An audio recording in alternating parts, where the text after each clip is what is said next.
But again, the next session is on reforming Australia's limited partnership laws and a wonderful comparative approach looking at Australia with reference to Singapore, Hong Kong, and Malaysia. So once you're ready, Tamara, the floor is yours. So thank you so much for having me here at my first Asian Corporate Law Forum. I am speaking about limited partnerships and taxation, and potentially even worse, it's a law reform paper, so I don't expect that you'll invite me back again next year. I'm going to need to make the most of my moment in the spotlight. So the reason that I am talking about limited partnerships is because my main area of research has been, for some years now, venture capital investment. And as I'm sure all of the people in this room know, venture capital investment and private equity investment both take place almost exclusively through the vehicles of limited partnerships. Corporate structures are not well suited for venture capital funds or private equity funds for a number of reasons, including governance reasons, but primarily for tax reasons. And so Australia is in a vexed position of having had since the 1980s dedicated government policies aimed at increasing venture capital investment in the jurisdiction, as many, many governments around the world have had, but also stymieing that aim by taxing limited partnerships in a completely counterintuitive way. And my thesis is that I think that limited partnerships should be taxed in Australia on a flow-through or a transparent basis, as they are taxed in the US, the UK, New Zealand, Hong Kong, Singapore, and doubtless many other jurisdictions as well. We are a real outlier in the way that we treat these vehicles, although, as I found out when preparing for this presentation, we are an outlier that exists alongside Malaysia. Although Malaysia has quite a different story to Australia. So the main raison d'etre of a limited partnership is that it provides the benefits of a partnership structure whilst also providing limited liability for the passive investors whose money is used to make venture capital and private equity investment. These investors obviously care very deeply about having limited liability, because one thing we know about venture capital is that failures are absolutely rife. Startup companies fail all the time. Some estimates say that 9 out of 10 startups will fail. So limited liability is a must-have thing for passive investors. The other major benefit of a limited partnership, as I've alluded to, is this idea of transparent or flow-through taxation, which is important for several reasons. First of all, it means that there is only one single level of tax on these venture capital and private equity investments. The partnership itself, the limited partnership, is not taxed. Instead, all of the profits and, importantly, losses flow through to the underlying investors. They love that because, as I said, lots of losses in the venture capital space, and the investors can therefore claim those losses as a way to reduce the amount of tax that they have to pay on the profits that they make, which is ideal for them. In 1992, Australia made the decision to change the flow-through taxation of limited partnerships and instead tax them as companies. So for all intents and purposes, a limited partnership in Australia is treated as being a company for tax purposes. That means that it's, when it makes investments, on behalf of the passive investors, and returns are made when companies are successful, or losses are made when the companies are not successful. Any profits that flow through to the underlying passive investors are taxed as dividends under the imputation system. That could not be more different to the way that limited partnerships are taxed in almost every other jurisdiction where they exist, where the profits flow through immediately into the hands of the partners, and importantly, retain their status as either income or capital gains. That is vitally important because capital gains are generally taxed at a much lower level than income. Australia has the 50% capital gains tax discount. Singapore doesn't have a capital gains tax at all, neither does Hong Kong, neither does New Zealand. Both the UK and the US have lower rates for capital gains. So when you're buying and selling shares in private companies, as venture capital and private equity funds do, those gains will almost always be taxed on capital account rather than income account. If you have flow-through taxation of a limited partnership, the underlying investors therefore pay less tax than they would if they were investing through a corporate structure, which is taxed and distributes its profits as dividends, which are always taxed as income. In addition, if you're a tax-exempt investor, like US pension funds, for example, who are huge contributors to venture capital funds, and you invest through a tax-transparent vehicle like a limited partnership, you're not being taxed at all on your investments. If you're a tax-exempt investor and you invest through a corporate structure, because that company is taxed, your investment is taxed. So you're disadvantaged if you're a tax-exempt investor and you have to invest through a corporate structure. Finally, the most important thing, which I've alluded to already, is that if you have a tax-transparent vehicle, as an investor, you can claim your tax losses. And it's this last point in particular that upset the Australian government so severely in 1992 that it changed the taxation treatment of limited partnerships. The Australian government said, if limited partners are going to benefit from limited liability, as the shareholders in a company do, then they should be taxed as though they were investing through a company, which means no flow-through taxation, no claiming of losses. Losses will be retained at the limited partnership level, just as they're retained at the corporate level. That action removed the major benefit of having a limited partnership structure at all. It was such a counterintuitive move for a jurisdiction that was and remains committed to encouraging venture capital investment and private equity investment, and spends millions of dollars in tax concessions every year trying to achieve that very aim. So there are a couple of other peccadillos in Australia's limited partnership law, one of which is that because of constitutional issues with our federal system, limited partnerships are legislated for state by state and territory by territory. There is no federal limited partnership legislation. Again, you may think that given that this is an Australia-wide policy to try and encourage venture capital investment, the states would take a consistent approach to how they regulate limited partnerships, but they don't. Whilst the legislation is largely consistent, there are a few small discrepancies. Those discrepancies are in the paper itself, something I discuss and something that I think could be reformed, but I'm not going to get into the nitty-gritty of that now because A, it's not that interesting, and B, I probably don't have time. So let's focus on tax. Jurisdictions other than Australia also recognised that the ability to claim losses through a limited partnership tax transparent structure could be problematic. So in the US and the UK in the 1990s, there was a lot of information coming out that these vehicles were able to be used as tax shelters. They were able to funnel losses to particular investors. It was clear that limited partnerships were being used to rot the tax system, which prompted Australia's change in tax treatment.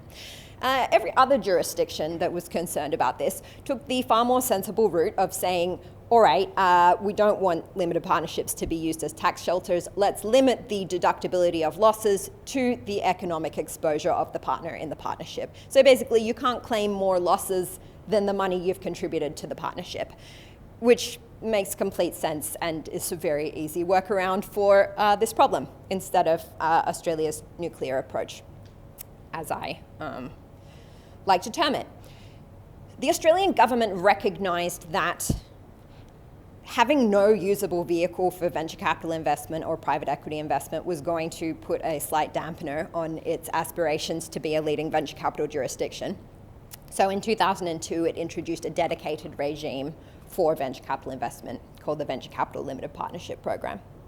Under this program, limited partnerships in Australia can register as regulated venture capital funds, and they then receive not only flow-through taxation, also massive tax exemptions for their investments. So the investors in these venture capital funds, when these funds make profitable exits from their investments, basically don't pay tax on them. The downside is that these funds are very, very heavily regulated and can only make very, very selective, pure venture capital investments. There's not a lot of room to be creative or flexible under this program. And one thing we know about venture capital investors is that they are both creative and flexible, oftentimes because they want to minimize their tax consequences and maximize their governance rights over the companies they invest in. So whilst we do now have, since 2002, this dedicated program that allows venture capital to not only benefit from flow-through taxation, but also to have these tax incentives, the problem remains that any fund that can't qualify under this very restrictive program is still treated unkindly from a tax perspective. Now, recognizing that I only have 5 minutes left, let's skip forward to talk about the comparator jurisdictions that I've chosen. So limited partnerships in Singapore are the classic example of a limited partnership operating in the way that everyone around the world expects a limited partnership to operate. The rules regulating limited partnerships are internationally consistent, and limited partnerships in Singapore are taxed on a flow-through basis, transparent basis. In addition, Singapore also has generous tax deductions for venture capital investments. So if you qualify as an investment fund, which does require, jurisdictional requirements and things like that, then as an investor, you're basically not going to pay tax on your venture capital investments. Much like Australia, except the Singaporean tax exemptions are broader. More funds can qualify for the Singaporean exemptions than can qualify for the Australian exemptions. Hong Kong is very similar. I chose these two jurisdictions because they're obviously both leading venture capital jurisdictions, Singapore outstripping Hong Kong, as would be expected.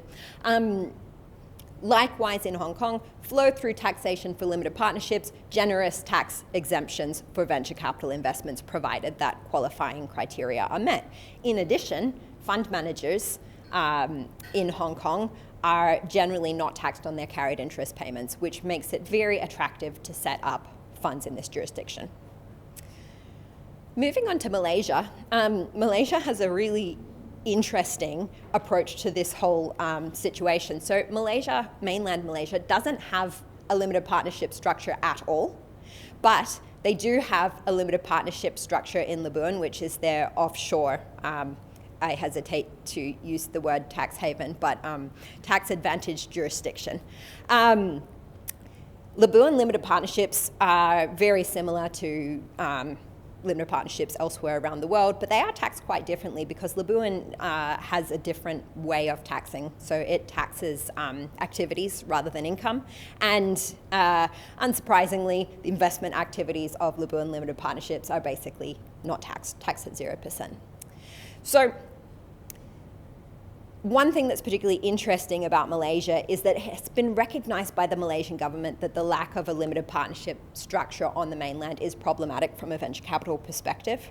And Malaysia does have venture capital tax incentives, but it only allows them to be used through venture capital companies, so corporate structures, rather than the limited partnerships used elsewhere around the world. So even though Australia and Malaysia have a very different way of dealing with the venture capital issue and the tax issue, they are united in the fact that they've both decided to buck the trend of doing what almost every other jurisdiction in the world does, just in different ways. So my reform suggestions in this paper that I have been working on for years of my life and may never finish, are primarily that Australia should allow flow-through taxation for limited partnerships with loss deductibility rules, of course, because we don't want tax shelters, etc. But the Australian government, in my opinion, needs to put its money where its mouth is. You cannot say consistently, we want venture capital, we want private equity, we want to attract funds from Asia, we want to attract funds from America, and refuse to grant flow-through taxation treatment to limited partnerships, except in very niche cases. It seems extremely counterintuitive of me to say the only people that we're going to benefit are these very narrow early stage investment venture capital deals, and everyone else forget about it. You're not only going to receive no tax exemptions, you're going to in fact be disadvantaged from a tax perspective. Obviously, that's going to create a revenue loss for the government. There is no way around that. But I do think actually that making Australia consistent with all other venture capital attracting jurisdictions would be worth that revenue loss. In terms of legal and regulatory improvements, as I said, I'm not going to get into them, other than it would be lovely to know how many limited partnerships and venture capital regulated partnerships are registered in Australia, because right now the regulators either don't know or won't tell me, which feels problematic. Finally, I didn't really get into this point, so we will finish up there. Thank you. Thank you for great paper and great presentation, Tamara. I'm Kyung-Hoon Chun from Seoul National University. I know my name is hard to remember and pronounce, so just call me KH, like in K-pop or K-drama. If you have still trouble in remembering my name. So let me briefly comment on the Tamara's paper. Actually, the paper or her presentation was quite succinct and clear, so I don't think I need to summarize it again, but I'll do it briefly. I mean, the paper argues that the Australia's current regime, tax treatment of the limited partnership, is kind of out of step with other the jurisdictions or international practice. So in most jurisdictions, the limited partnership provide basically two the attractiveness, like a limited liability for the passive investors and the flow-through or pass-through regime for taxation purpose. By contrast, as she explained, the Australia took a kind of different approach through the 1992 amendment of the law. So Tamara argues that this weakens the Australia's attractiveness as a kind of the venture capital destination. So the paper recommend to restore the flow-through regime for taxation for limited partnership. And if there's a kind of problem for abusive too much aggressive tax design, then probably the Australia may introduce some integrity rules to prevent abuse. So if Australia wants to kind of attract risk capital, it should offer a fund structure which is more internationally familiar and the commercially workable. So this is a very clear and persuasive argument, and she provided an effective comparison with other jurisdictions like Hong Kong, Singapore, and Malaysia, and provide a reasonable suggest that I fully agree with. So the presentation was clear, and the proposal was reasonable, and I fully agree with that. So maybe I can end my comment here, but I still have 7 minutes left. So I will try to kind of be the devil's advocate in defense of the Australia scheme. So maybe we'll ask myself whether the paper understate the cost of the flow-through regime. So I will try to defend the Australian model. The Australia's current model can be defended as a kind of anti-avoidance the regime. So the flow-through scheme may create the loss trafficking or aggressive tax shelter arrangement and kind of excessive tax benefit. So from that perspective, if you tax limited partnership as if they are separate companies, then probably the tax revenue will increase. And the administratively, it will be kind of more simple because you can treat a limited partnership as if they are kind of separate entity. So if there are kind of problems like too aggressive tax designing or tax shelter matters, then the Australia may take a kind of more targeted approach. For example, rather than giving the tax transparency to all limited partnership, maybe the government give that kind of status to a certain registered or specified limited partnership. I think that's probably the logic behind the Australian approach. But still, I feel inclined to agree with Tamara's paper. Here, I just want you to see what's going on in, for example, Korea, just to add one more example to your comparison. Basically, in Korea, the startup ecosystem is quite policy-driven, and there's a strong government involvement in funding and forming the market. So so-called matching fund is quite prevalent. I mean, public-private co-investment is very common. And usually the venture capitals are primarily governed by a special act, statute, the Venture Investment Promotion Act. And also it is subject to General Capital Markets Act. And there is one ministry, especially in charge of startups and small and medium enterprises. It is called Ministry of Small and Medium Enterprises and Startups, which is a primary VC policy regulator. And also there are other financial regulators whose responsibility involves in the limited partnership and the venture capitalist matters.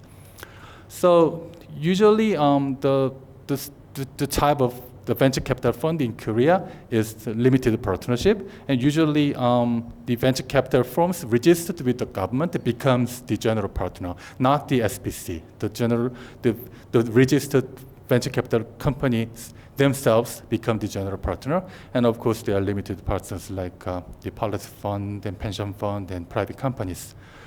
The exit mechanism is IPO and M&A or secondary deals, like any other jurisdictions. Here, the tax regime, which is the relevant point here, the venture capital funds in Korea is mostly limited partnership, and they are flow-through or pass-through for tax purposes. So no taxation at the level of a limited partnership, but GPs and LPs are taxed on their corporate income. So very simple, and no other complication for that. And the legal status of the limited partnership is a little bit tricky, but basically they are not a legal entity. So no legal capacity to enter into contract, for example, as a legal person, but they are acting through the general partner.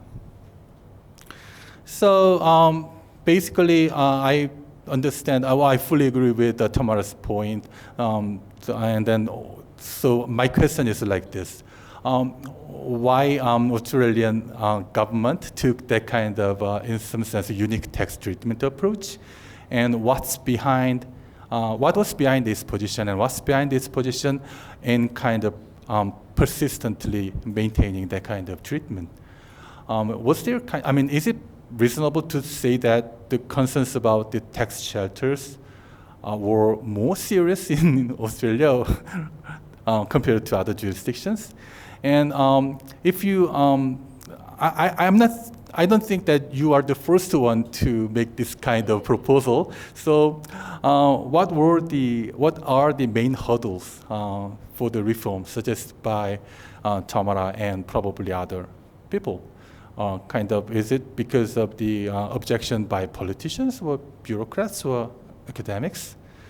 And finally, is there kind of other policy suggestions you may make to support or promote venture capital in Australia, other than the tax flow through? Thank you so much for my comment.